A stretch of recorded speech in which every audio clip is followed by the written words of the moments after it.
అదేనయ్యా, మా అబ్బాయి చనిపోయి కూడా 6 నెలలు అయింది. మేము కేసు పెట్టాం. ఆ జీలాని వాళ్ళ అన్న షమీం ఖాన్, అయ్యూబ్ ఖాన్, ఇంకా కొంతమంది పెద్దోళ్ళు ఉన్నారు, పదవిలో ఉన్నవాళ్ళు. ఓట్ల కోసం అయితే అడగటానికి వచ్చారు. ఇప్పుడు న్యాయం చెప్పాలిగా మాకు. గంజాయి తాగి కొట్టుకున్నారు ఇద్దరు అంటున్నారు. ఎవరు చూశారు? పోస్ట్ మార్టంలో ఉంటదిగా, అబ్బాయి గంజాయి తాగితే అటోళ్ళకు కూడా దెబ్బలు తగలాలి. ఇటు 20 మంది ఉన్నారు, అటు మా అబ్బాయి ఒక్కడే. అలాగే నా న్యాయం చెప్పేది పదవిలో ఉన్నోళ్ళు. మరి జిలాని 6 నెలలు అయింది మేము కేసు పెట్టి. అప్పుడే పెట్టొచ్చుగా వీళ్ళందరి పేర్లు.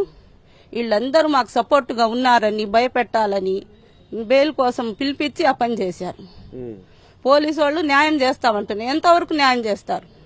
నేను నసరాపేట వెళ్ళి అడిగా పెద్ద ఆయన్ని, పోలీసు ఆయన్ని, మీరు చెప్పిన పేర్లు మేము ఎక్కియమన్నారు. మరి ఎక్కిన వాళ్ళు ఇప్పుడు లేని వాళ్ళ పేర్లు ఎలా ఎక్కించారు మీరు? అప్పటికప్పుడు ఆ జానీని అరెస్టు చేయాలిగా. మరి ఆయనగా అసలు ముద్దాయని మేము చెప్పింది. ఆ షమీం ఖాన్ డ్రైవర్ ఉన్నాడు, సాక్ష్యాలు ఉండయి, వాళ్ళని విచారించాలా, పిలిపిలా, ఎవరిని చేయకుండా మా అబ్బాయి ఒక్కడు పోరాటం చేస్తున్నాడు, పెద్ద అబ్బాయి. ఆ అబ్బాయిని బెయిల్ కోసమని పిల్లలందరినీ తీసుకెళ్లారు. ఆమంతా నా లోపలేశారే, అది న్యాయమా? ఎంతవరకు న్యాయం? ఏం చేస్తుంది ప్రభుత్వం? మీకు ఓట్లేసి గెలిపించింది ఎందుకు? నువ్వేం బయట ఆయన కాదుగా, నీ అమ్మటి చాలా మంది ఉన్నారు. ఎవరైనా ఒక్కటే నేను న్యాయం చేస్తాలని నువ్వు బయటకు వచ్చి చెప్పాలిగా. గంజాయి తాగి ఇద్దరు కొట్టుకున్నారని నువ్వు ప్రెస్ మీట్లో చెప్తున్నావే, నువ్వు తాగి మాట్లాడుతున్నావా మామూలుగా మాట్లాడుతున్నావా? సాక్ష్యాలు చూపి. తాగితే పోస్ట్ మార్టంలో ఉంటదిగా. మా అబ్బాయి కూడా తాగితే ఇద్దరు తాగి కొట్టుకున్నారు. ఆయనకు మరి అంత గీత కూడా పడలా జీలానికి. తాగి ఎలా కొట్టుకుంటారు? అలా చెప్తావా? నువ్వు చూసావు. నడి రోడ్డు పైన అత్యంత దారుణంగా నరికి చంపారు. ఇప్పుడు భాషనేమో జైలుకు పంపారు. ఏంటి ఏమనుకుంటున్నారు? అదే, ఇది న్యాయం చేయకూడదు, వీళ్ళకి భయపెట్టాలి. భయపెట్టి కేసు వెనక్కి తీసుకుంటారు వీళ్ళు. ఇలా చేస్తే ఉన్న ఒక్క అబ్బాయిని కూడా వదులుకోలేరు అని అలా చేస్తున్నారు. ఆయన కొన్ని ప్రభుత్వం చేయిస్తుంది. ముఖ్యంగా ఎవరు ప్రోద్బలం లేకుండా జానీ పోయి అక్కడ కలుస్తారా? మామూలు సామాన్యుల్ని ముఖ్యమంత్రి దగ్గరికి తీసుకెళ్తారా? పెద్దోళ్ళు వెనుకుంటేనేగా అక్కడికి వెళ్ళి ఆయన తెచ్చుకుంది కాగితం. మాలాంటి వాళ్ళకి ఎలా చేస్తారా? పెద్దోళ్ళు వెనక ఉండబట్టేగా ఆయన వెళ్ళి తెచ్చింది వీళ్ళందరి పేర్లు. మరి 6 నెలల కింద పెట్టాలిగా వీళ్ళందరి పేర్లు. ఇప్పుడు మా అబ్బాయే చనిపోయాడు, రషీదు. వాళ్ళ ఇంటి మీదకి పోయి కొడితే ఆయన చంపారని చెప్పారు, కరెక్టేది. అప్పుడు ఎందుకు పెట్టలేదు వీళ్ళ పేర్లు? 6 నెలల తర్వాత ఎందుకు గుర్తొచ్చింది?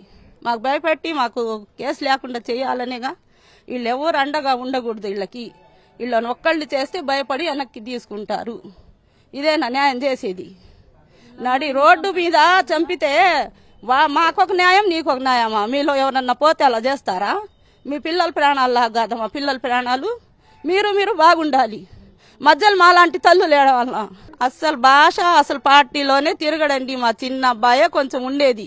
ఇప్పుడు ఆ తమ్ముడు కోసం పోరాటం చేస్తున్నాడు 6 నెలల నుంచి మా అబ్బాయి న్యాయం కోసం. అంతేగాని అసలు ఎవరిని అడిగినా మా పెద్ద అబ్బాయి అసలు తిరిగేవాడే కాదు. ఆయన డ్యూటీ ఏందో ఆయన ఏందో.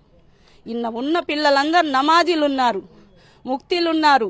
వాళ్ళందరినీ కూడా మాతో వచ్చారని ఒక్క కారణంతో వేశారు లోపల. అందరు చుట్టాలే వాళ్ళని అని 30 మందిని ఇరికిచ్చి అలా చేశారు భయపెట్టి. ఎవరు అండగా ఉండకూడదు. భయపెడుతున్నారా? భయపెడుతున్నారు సార్. ఇప్పుడు కేసు పెడితే అదేగా మరి భయపెట్టినట్టేగా.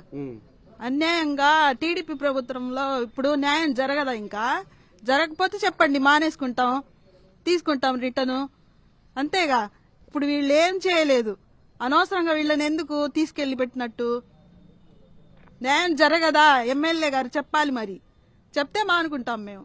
అదేగా ఇప్పుడు ఆ తల్లికి ఏం జవాబు చెప్తారండి ఆయన ఎమ్మెల్యే గారు? ఇప్పుడు మీ కార్యకర్తలు వేస్తేనే మీరు గెలవలేదుగా, మేమందరం కూడా వేసాంగా ఓటు, మరి వేసాంగా. మరి అలాంటప్పుడు న్యాయం చేయాలిగా, చెప్పాలిగా, తల్లికి సమాధానం చెప్పాలిగా. మీకు బాధ్యత లేదా? బాధ్యత లేకుండా ఇలా చేస్తున్నారు. ఇప్పుడు ఇంకా మీరు ప్రోత్సహిస్తున్నారా ఇంకా చంపమని? ఏందండి ఇది, న్యాయమా? అదే రెడ్ బుక్ పాలనని, రెడ్ బుక్ లేకుండా బెడ్ బుక్ అని రాసుకుంటే బాగుండేది. అది చేతగాల, పేరు రాలా వాళ్ళకి. అంత అన్యాయంగా చేస్తారా? రేపు ఎప్పుడు మీరే ఉండరుగా ఎల్లకాలము. దేవుడైనా చూస్తాడుగా మీకు. అంత అన్యాయంగా లేనోళ్ళని, పేదోళ్ళని అలా చేసి ప్రోత్సహించి మీరు దగ్గరుండి మీ పార్టీ వాళ్ళని ఏం లేదన్నాడు జిమ్జాని. మరి ముద్దాయిగా ఆ ముద్దాయి 6 నెలల తర్వాత వస్తే నువ్వు నీ దగ్గర కూర్చోబెట్టుకుని ఎలా మాట్లాడుతున్నావు? నువ్వు నా పార్టీ పేరు పోద్ది, నువ్వు ఎందుకురా నా దగ్గరకు వచ్చావని అడగాలిగా, అడగలేదు. జానీతో కూర్చొని మాట్లాడుతున్నాడు ఆ ఎమ్మెల్యే. మరి నీ ప్రోద్బలం లేకపోతే ఎలా వచ్చాడు ఆయన లోపలికి? వస్తాడా? జిమ్ జానేగా అసలు చేసిందంతా చేసింది. ఆయన్ని అరెస్ట్ చేయాలి, ఆ షమీంని, అయ్యూబ్ని, ఇంకా వెనకొన్నోళ్ళు ఇంకా 2-4 ఉన్నారు. వాళ్ళందరినీ తెచ్చి కూర్చోబెట్టండి. అప్పుడు మా పిల్లలమ్మటి అప్పుడు కూడా మేము నమ్ముతాం మాకు న్యాయం జరిగిద్దని. 6 నెలల కింద ఇచ్చిన కంప్లైంట్కి దిక్కు లేదు. ఒక్క రోజులో వేసిన దానికి మీరు తెచ్చి పెట్టారే, ఇది న్యాయమా మీకు?